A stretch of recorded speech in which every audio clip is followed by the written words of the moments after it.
La Genèse, chapitre 2. Ainsi furent achevés les cieux et la terre et toute leur armée. Dieu acheva au 7e jour son œuvre qu'il avait faite, et il se reposa au 7e jour de toute son œuvre qu'il avait faite.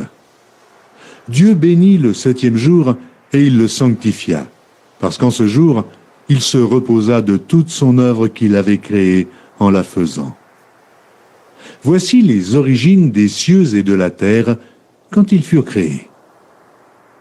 Lorsque l'Éternel Dieu fit une terre et des cieux, aucun arbuste des champs n'était encore sur la terre, et aucune herbe des champs ne germait encore, car l'Éternel Dieu n'avait pas fait pleuvoir sur la terre, et il n'y avait point d'homme pour cultiver le sol. Mais une vapeur s'éleva de la terre et arrosa toute la surface du sol.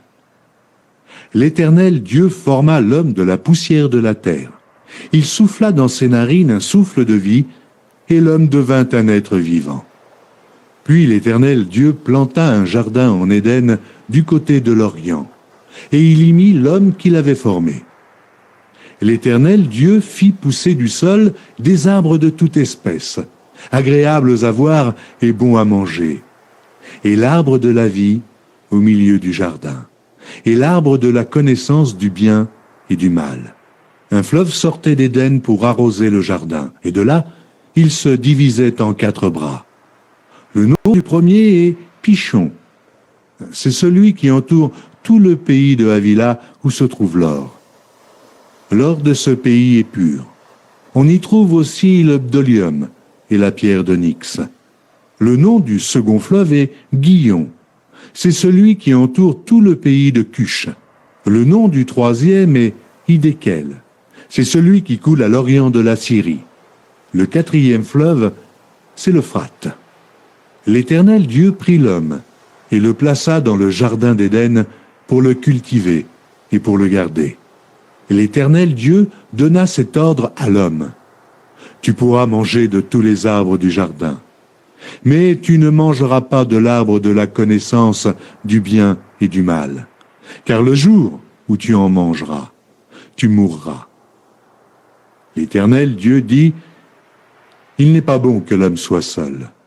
Je lui ferai une aide semblable à lui. » L'Éternel Dieu forma de la terre tous les animaux des champs et tous les oiseaux du ciel.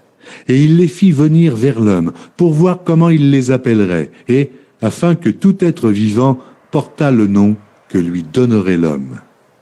Et l'homme donna des noms à tout le bétail, aux oiseaux du ciel et à tous les animaux des champs. Mais pour l'homme, il ne trouva point d'aide semblable à lui. Alors l'Éternel Dieu fit tomber un profond sommeil sur l'homme qui s'endormit. Il prit une de ses côtes et referma la chair à sa place. L'Éternel Dieu forma une femme de la côte qu'il avait prise de l'homme, et il l'amena vers l'homme. Et l'homme dit, « Voici cette fois celle qui est os de mes os et chair de ma chair. On l'appellera femme, parce qu'elle a été prise de l'homme. C'est pourquoi l'homme quittera son père et sa mère et s'attachera à sa femme, et ils deviendront une seule chair. L'homme et sa femme étaient tous deux nus, et ils n'en avaient point honte.